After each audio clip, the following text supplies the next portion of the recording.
Bismillahirrahmanirrahim. Assalamualaikum warahmatullahi wabarakatuh. Halo sahabat Bawaslu Kolaka Timur.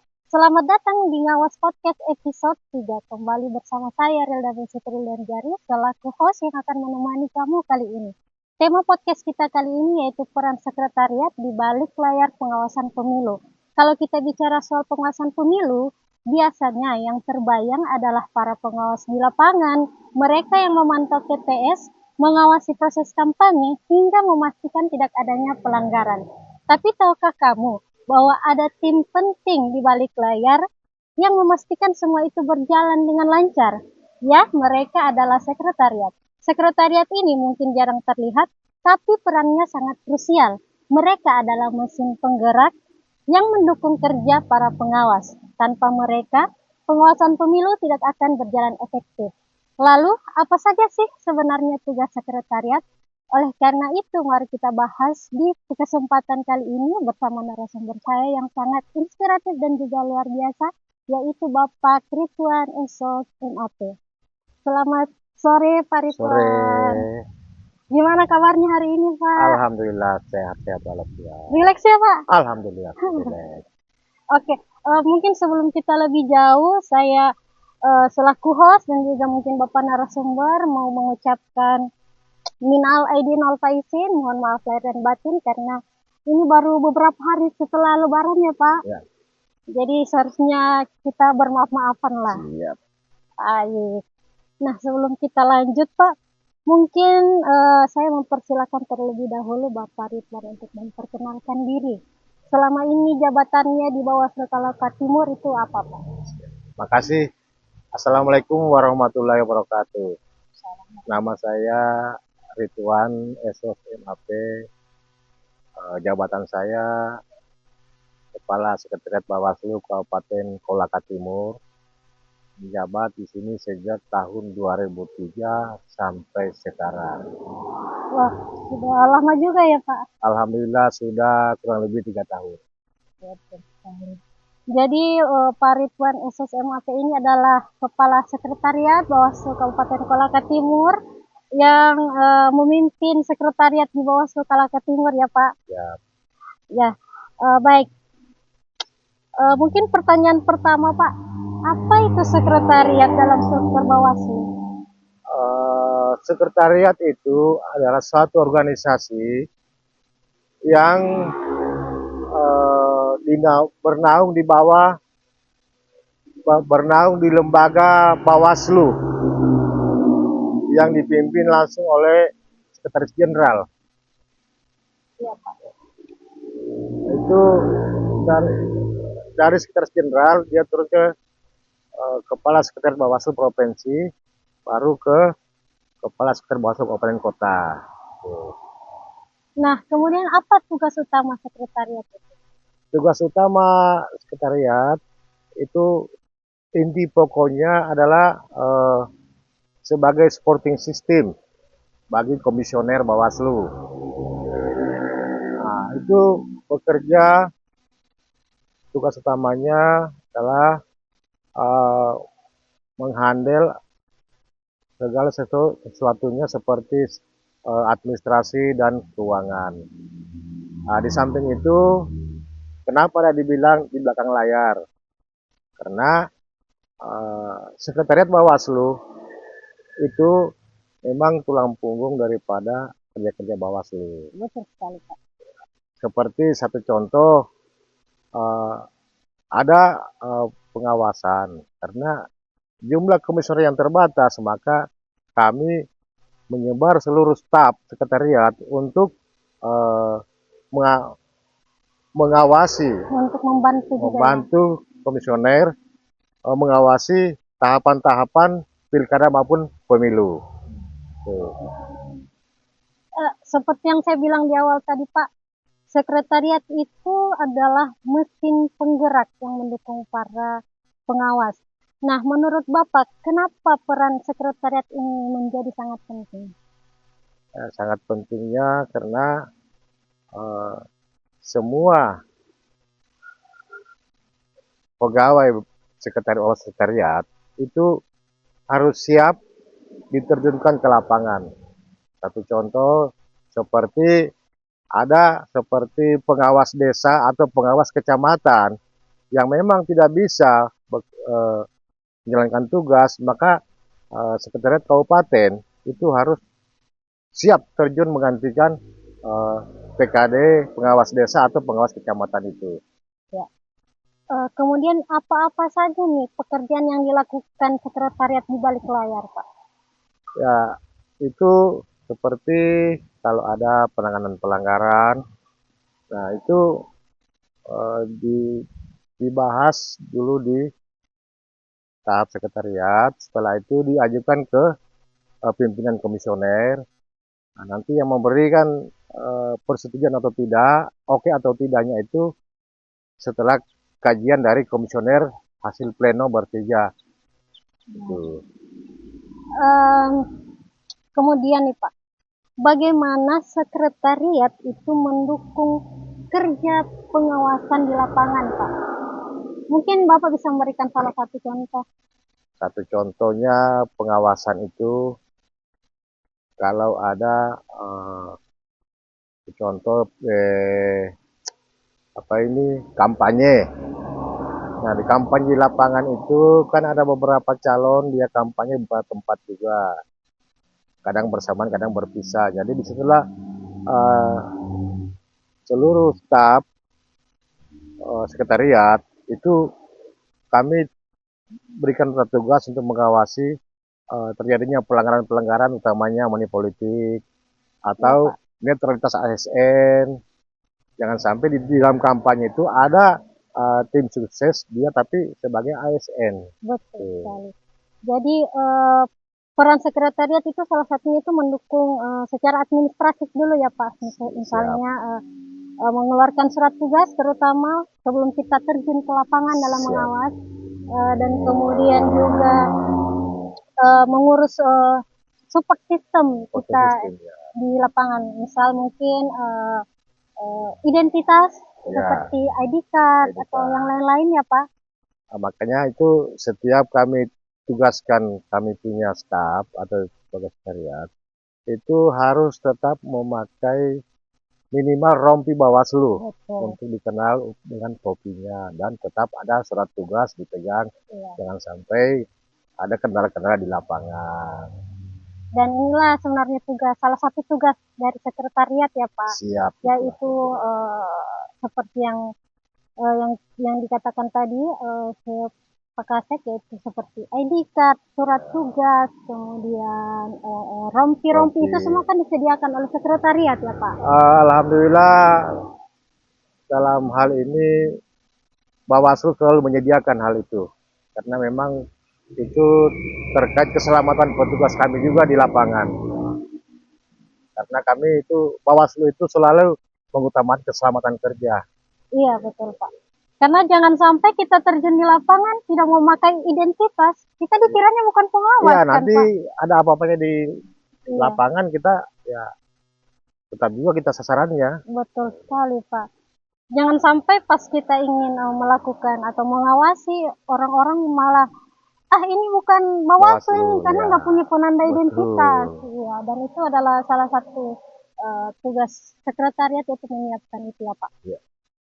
Nah, kemudian nih Pak, apa saja sih tantangan terbesar dalam mendukung pengawasan khususnya di Kolaka Timur? Kalau tantangan ya ada beberapa tantangan. Pertama itu kendala infrastrukturnya. Ada beberapa daerah yang memang sangat sulit dijangkau. Iya, Pak. Seperti di Kecamatan Uesi dan Uluiwoi. Itu memang jalannya sangat ya kalau saya bilang tidak layak lah. Itu. Nah, itu kendala utamanya. Yang kedua itu ya karena kan kita tahu bahwa pilkada atau pemilu ini kan ada saling kubu-kubuan. Ya. Nah, kadang disinilah peran kita sebagai sekretariat selalu menjaga netralitas. Betul, untuk keamanan diri kita sendiri juga. Makanya tadi saya bilang dari awal kita harus selalu memakai atribut Bawaslu dan surat tugas. Infrastruktur, kemudian mungkin juga jaringan ya Pak? Ya, jaringan itu komunikasi kadang ada satu tempat yang memang tidak ada sama sekali jaringan. Itu di Wesi kayaknya. Wesi, sebagian Uluiwoi. Iya. Jadi sangat susah sebenarnya untuk Ya, itulah kendala-kendala salah satunya. Ya. Ada beberapa kendala itu. Iya, betul sekali, Pak. Kemudian nih, Pak, kendala apa yang sering dihadapi oleh sekretariat? Mungkin selama pemilu dan pemilihan kemarin, Pak, ada hal-hal yang mengganggu atau bagaimana? Kalau kendalanya dalam pengawasan itu saya pikir ya cuma itu saja tadi. Ya utamanya itu pengawasan itu kalau ada sudah mulai gontok-gontokan karena ada beberapa calon yang mungkin atau seperti pilkada kemarin kan itu ada kubu-kubuan, jadi tim-tim sukses itu yang kita waspadai, jangan sampai dia kena juga kita.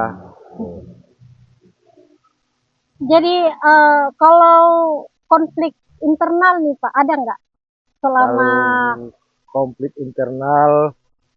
Alhamdulillah tidak ada ya. Sejauh ini adem ayem aja ya Pak. Ada sih tapi kan itu namanya liku-liku kehidupan. Tapi tidak ya, betul sekali. Tidak begitu juga sih bilang konflik tidak. Kalau ya namanya kehidupan itu ya kadang-kadang suami istri ya kadang konflik. ya kadang mungkin pimpinan ini harus gini, tapi Pak Kasek ini enggak, ini harus begini. Ya itu kan ya kita kembali lagi ke itu masing-masing, memahami tupoksinya masing-masing. Ya, sehingga konflik itu tidak berkelanjutan. Tapi selama ini tidak ada sih. Ya, dan selama saya juga berada di bawah Kalka Timur, sebenarnya juga saya nggak pernah merasakan ada konflik seperti itulah saya. Tapi mungkin saja ada, makanya saya mencoba bertanya gitu ya Pak. Kemudian nih Pak, bagaimana cara mengatasi tantangan dan kendala yang dihadapi selama pengawasan pemilu ini Pak? Kalau tantangan saya pikir banyak lah ya tantangannya.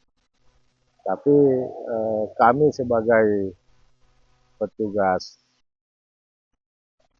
sekretariat, bahan ini Bawaslu, selalu bekerja selalu dengan aturan yang ada sehingga tantangan-tantangan itu bisa kita hadapi bersama. Utamanya kami juga didukung oleh komisioner Bawaslu. Kalau dia didukung sama komisioner ya kami juga susah. Jadi memang harus ada saling membantu ya Pak antara komisioner kemudian kepala sekretariat dan juga staf-staf ya Pak. Jadi memang kita harus satu bahasa, satu tujuan. Memang tujuannya Bawaslu itu kan di situ. Itu mengawasi tahapan-tahapan pemilu atau pemilu kada.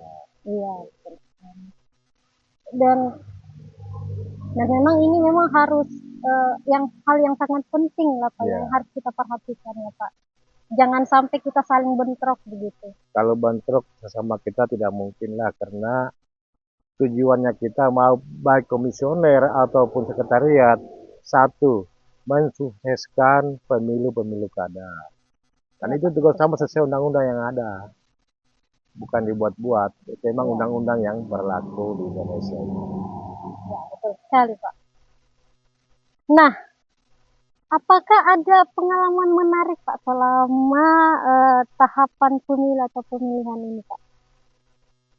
Kalau yang menarik itu ya banyak sih juga. Ya kadang kita ke satu daerah atau di kecamatan yang memang jarak tempuhnya itu harus nginap. Dan di situ ada penginapan. Sehingga ya kami biasa tidur juga di rumah warga atau di masjid. Gitu. Kayaknya ini di Uluiwoi Wesi nih Pak. Selain jalannya susah dapat penginapan. Tapi itu sangat berkesan buat saya. Ya. Jadi kita jadikan sebagai motivasi untuk bekerja, betul-betul bekerja untuk diakui di masyarakat bahwa kita itu memang Bawaslu itu memang netral apa adanya. Betul. Salah satu mungkin pengalaman saya yang menarik juga Pak, waktu itu kami akan ke Ulu Iwoi kalau saya tidak salah. Ulu Iwoi, dan saat itu kita naik ini karena nggak bisa pakai mobil biasa. Ya, Jadi harus pakai mobil double pokoknya handle. ya pakai Hilux lah Ya, gitu. Naik lagi dari belakang kan Pak. Dan itu cuacanya memang lagi nggak bagus. Jadi jalan juga ya berlumpur. Bahkan kita sampai hujan-hujanan di jalan Pak. Dan harus melewati kali itu yang ya, dalam itu. ada yang menyeberang situ kali Iya, ya, ya. betul sekali, itu pengalaman saya sih yang tidak terlupakan sampai harus jalan di jembatan gantung. Bang, waduh, kasihan sekali warga-warga di sana ya Pak ya. Akses akses keluarnya itu cukup susah, Cukup susah di sana. dan apalagi pada saat tahapan itu kan jadwal itu padat kan Ya, Pak. apalagi kalau di sana itu musim hujan, ya lengkap sudah. Jaringan hilang, PLN mati. Jadi harus pakai genset. Iya, aduh, itu salah satu pengalaman menarik sih untuk saya. Tapi disitulah dilihat eh, apa ya warna-warninya Ya, pengawasan kan Pak. Jadi kita memang ini pengawas harus siap siap siap tempur. tempur di mana saja harus turun. Karena pengawasan itu sangat penting apabila ke depan terjadi sengketa-sengketa itu. Iya betul sekali Pak. Makanya di setiap itu pengawasan selalu dituangkan ke dalam yang dibilang form A. Iya betul sekali Pak. Memang setiap pengawasan kita itu harus ada POM A ya Iya, Pak. Dan alhamdulillah selama ini juga sekretariat itu sangat sangat mendukung kerja kerja kami ya Pak. ya. Nah, ada harapan untuk Bawaslu ke depannya nih Pak. Ya harapan saya eh, utamanya pada staf sekretariat tetap bekerja dengan bagus, lebih semangat, tunjukkan kepada masyarakat bahwa Bawaslu ini betul-betul lembaga independen yang bisa dipercaya oleh masyarakat dan selalu uh, menunjukkan bahwa inilah Bawaslu dengan yang dipercaya masyarakat. Iya. Dan ini adalah salah satu isu yang sering dan selalu saya bawa di setiap podcast ya Pak. Karena memang Bawaslu itu saya pikir eksistensinya itu belum terlalu terlihat di masyarakat. Dan ini adalah tugas kita bersama bagaimana caranya kita mengeksistensikan ya, peran Bawaslu. Bahwa Bawaslu itu punya peran yang sangat penting ya Pak. Jadi untuk meyakinkan masyarakat itu memang kita harus lebih giat bekerja, menunjukkan kepada masyarakat bahwa inilah aku, inilah Bawaslu. Inilah aku. Itu quotes baru nih teman-teman. Inilah aku, inilah Bawaslu gitu. Kemudian mungkin pertanyaan terakhir nih Pak. Ya. Closing statementnya untuk warga Kolaka Timur. Ya, saya harap juga masyarakat atau warga masyarakat Kabupaten Kolaka Timur sekiranya bisa membantu Bawaslu untuk mengawasi pemilu atau pilkada ke depan karena personil kami itu sangat terbatas. Jadi kami selalu meminta dukungan kepada masyarakat membantu Bawaslu untuk mengawasi, terutama yang sudah diawasi itulah yang di politik. Itu yang saya harapkan kepada masyarakat Kabupaten Kolaka Timur. Iya. Jadi partisipasi masyarakat itu memang sangat kami butuhkan sangat ya Pak. Dibutuhkan. Karena keterbatasan SDM di Bawaslu terutama. Dan semoga juga masyarakat bisa membantu kami ya Pak, dan bisa lebih percaya lah kepada Bawaslu. Nah, sepertinya kita sudah sampai di akhir podcast kita ya Pak hari ini. Saya mengucapkan terima kasih banyak Pak Kasek sudah mau menyempatkan waktunya untuk menjadi narasumber di Ngawas Podcast kita kali ini. Dan semoga saya juga berharap melalui Ngawas Podcast di episode 3 kali ini, semoga masyarakat bisa lebih tahu bahwa di balik layar pengawasan pemilu ada tim hebat yang bekerja tanpa banyak sorotan. Mari kita apresiasi setiap peran, termasuk mereka yang bekerja di balik layar. Karena dari kerja-kerja yang sering tak terlihat itulah demokrasi bisa tetap berjalan dengan baik. Terima kasih dan sampai jumpa di episode selanjutnya. Bersama rakyat awasi pemilu, bersama Bawaslu, Awasi pemilu. kita tegakkan keadilan pemilu. Salam awas, sampai jumpa di episode selanjutnya. Bye. Bye.